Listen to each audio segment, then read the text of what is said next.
key verse ko po mga kapatid is yung Colossians chapter 3 verse 23 to 24.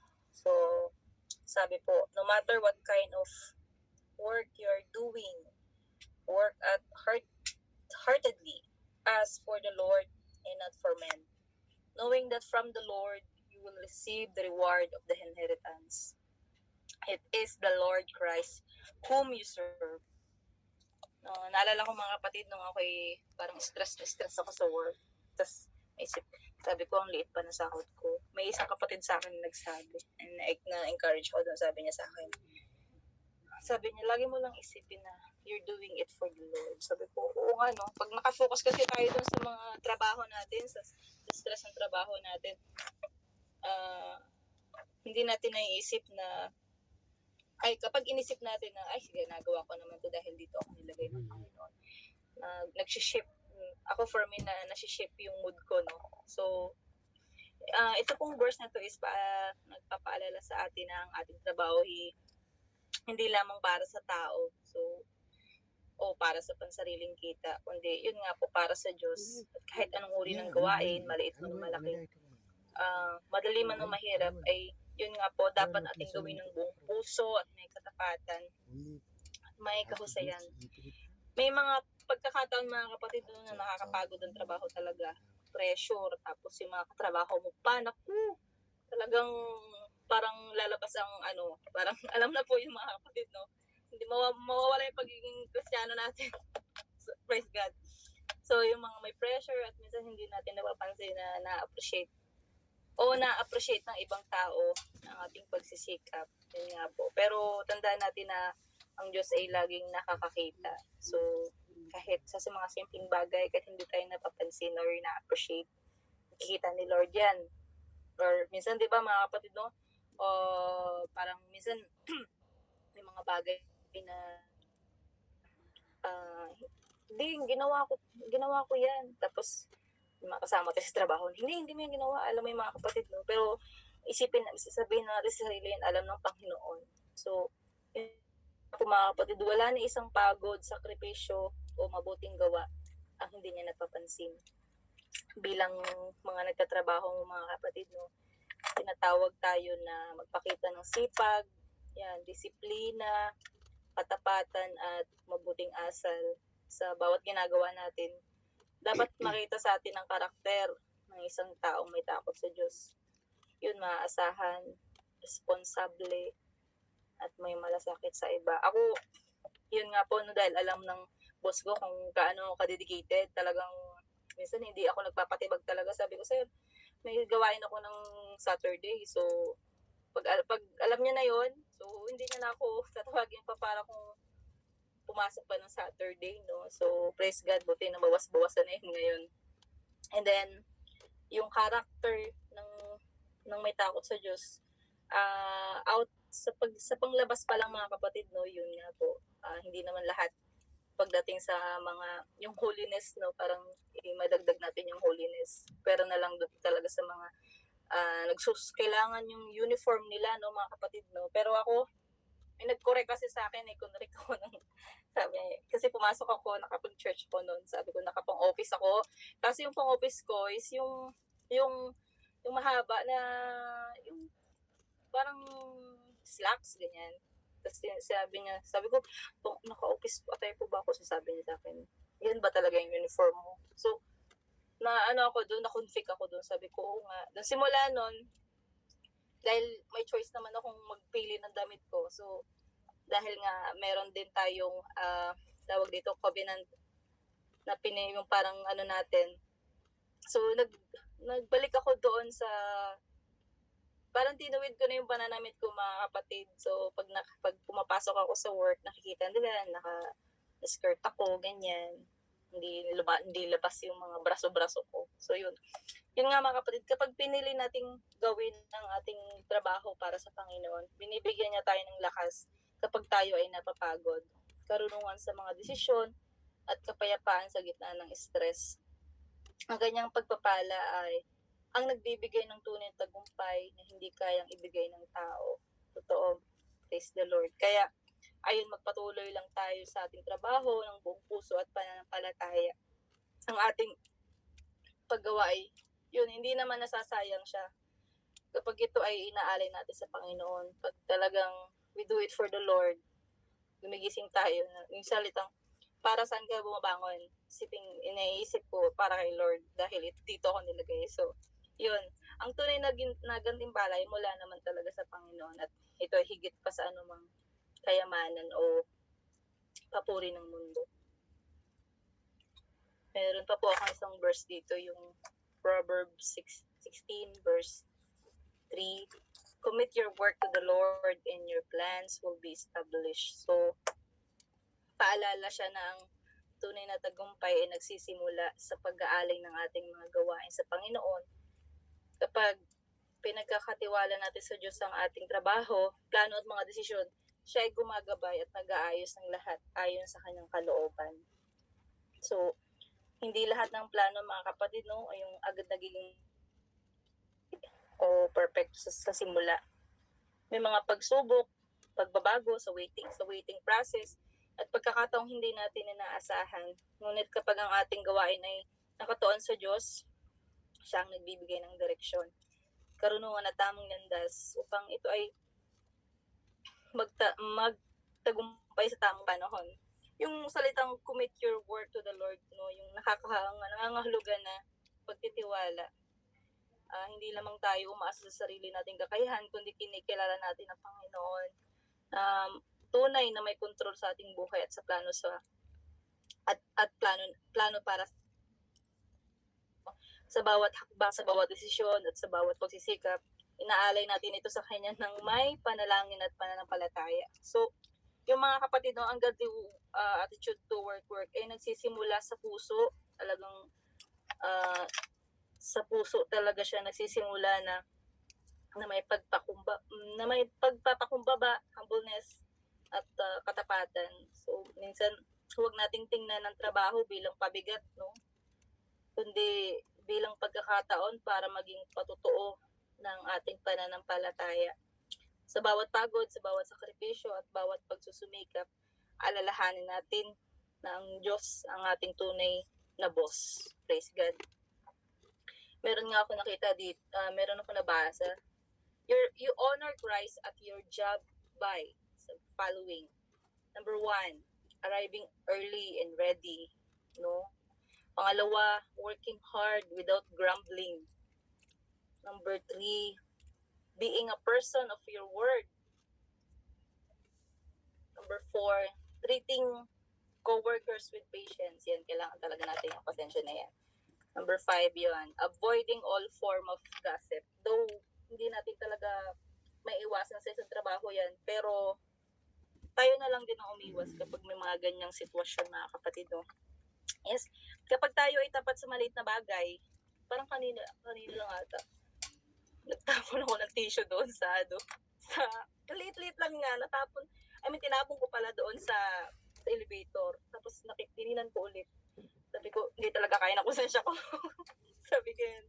So kapag tayo ay tapat sa maliliit na bagay, pagkakatiwala sa atin ng Diyos ang mas malaki. So kapag tayo ay napagkakatiwalaan niya sa maliit na bagay, what more kaya sa mas malaki pa.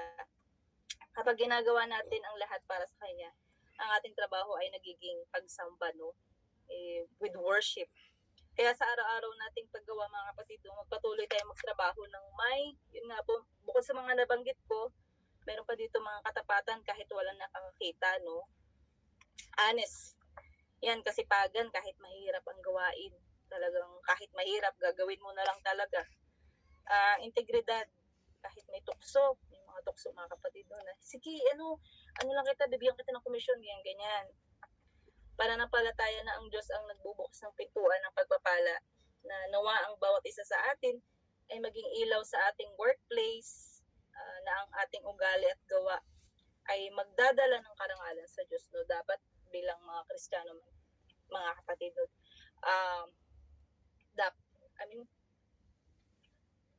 Mas maganda, no, na sa atin magsimula, na tayo ay maging blessed. Hindi yung sa atin pa nakikita na nag-aaway-away tayo sa trabaho, may inaaway tayo, may ginagawasok tayo. Dapat sa atin magsimula yung role model, na makita talaga na tayo ay anak ng Panginoon, hindi lang sa labas, hindi lang sa loob ng simbahan, kundi rin sa trabaho natin. Praise God. Yung mga kapatid, kapag ganito yung mindset natin, ang trabaho, nagiging hindi siya pabigat, kundi calling siya. Kumbaga, minsan kahit ang hirap ng trabaho, ako personally, iniisip ko na lang, nilagay ako ng Panginoon dito. May purpose and may process. Kahit maliit ang sahod, o minsan hindi ka na-recognize, alam mong may Diyos na nakatingin at siya ang ultimate rewarder. Dito sa mundo, mga kapatid, may standard ang mundo, no? May standard ang trabaho dito sa mundo, no? Like, ako, mayroon akong pinipirma na confidentiality na hindi mo pwedeng sabihin yung mga project. May mga project kami na confidential na tapos yun nga po, no, may mga bawal kang i-share. Minsan makakaramdam mo tayo ng unfair, bakit hindi tayo na-inform, ganyan, bakit sila alam nila, bakit tayo sa workplace tayo hindi nakakaalam. Minsan magugulat ka na lang sa mga meeting, kasama sila, tapos ikaw lang wala, ganyan. May mga times na tinuturuan kang magsinungaling ng kahit mismo mong boss, no? Kahit labag sa kalooban mo. Minsan feel mo din, minsan walang tiwala ang boss mo, no? Ang mahalaga, mga kapatid, ako, for the past few weeks, sabi ko, itong mga taong grabe yung eagerness nila.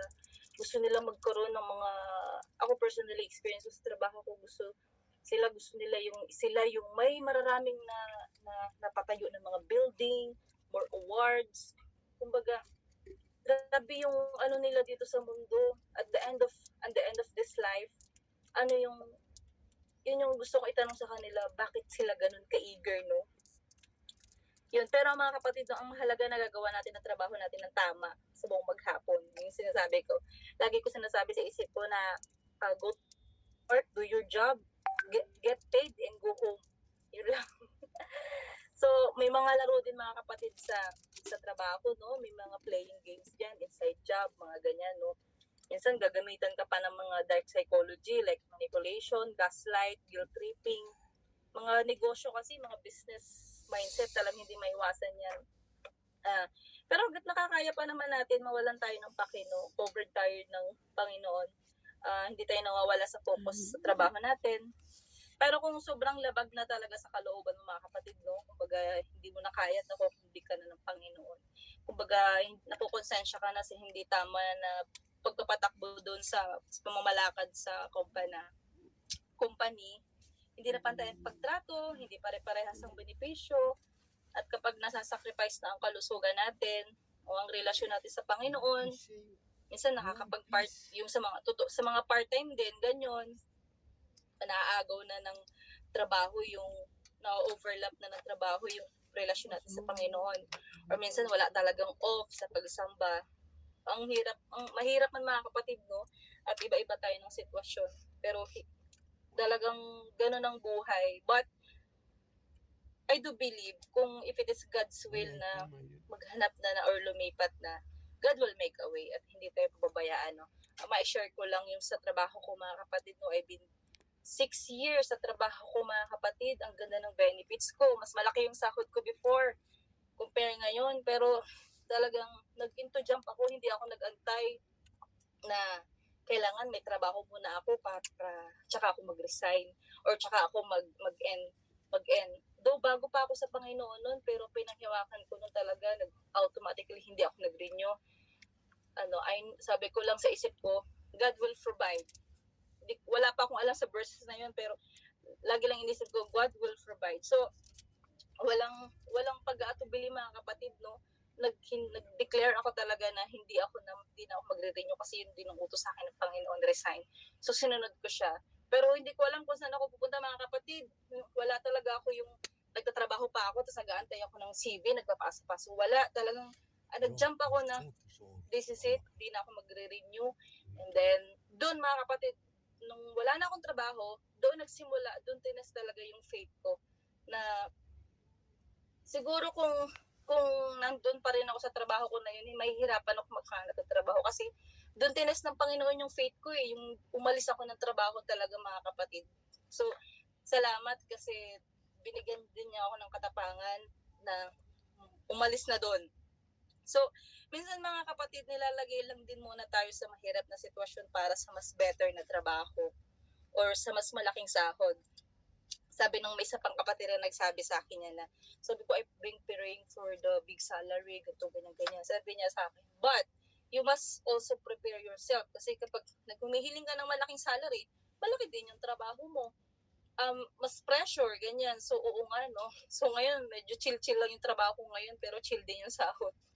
So, kapag ang Diyos, mga kapatid, ang sentro ng ating plano, kahit na may mga hadlang, hindi tayo madaling susuko. Kasi kung wala ang Panginoon, naku, matagal na tayong umalis sa mga trabaho natin, mga kapatid, no?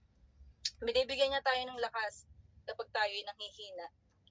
Binibigyan tayo ng karunungan kapag tayo nalilito at kapayapaan kahit sa gitna ng hindi tiyak na sitwasyon. Ang trabaho hindi lamang paraan para kumita, mga kapatid. Ako, I've been blessed na may trabaho ako ngayon kasi kahit papaano, no, you provide for your family, nakakapagbigay ka sa Panginoon, no? Blessed pa rin kahit gano'n na maliit, at least being gratitude na lang kahit sa ganong bagay, blessed pa rin na may trabaho tayo. Kundi, yan mga kapatid, no, hindi lang para kumita ng pera, kundi isang pagkakataon para ipakita ang ating pananampalataya at pag-ibig sa Diyos bilang mga anak ng Panginoon at nananampalataya sa Kanya, no, mga kapatid, no, tinatawag tayo na magkaroon ng tamang puso at saloobin sa ating ginagawa. Kahit ito ay maliit o malaki, madali man o mahirap. So, yun lang po mga kapatid. I've been also encouraged this one kasi for the past two weeks, I think it's God will na hindi ako natuloy. Dapat kasi last week pa ako mag-exert dahil wala akong lesson, wala akong na-prepare. Pero ngayon, I think it's God's way na ito yung aking i-exert as encouraged din also sa sarili ko. So, yun lamang po. Marami pong salamat. Praise God.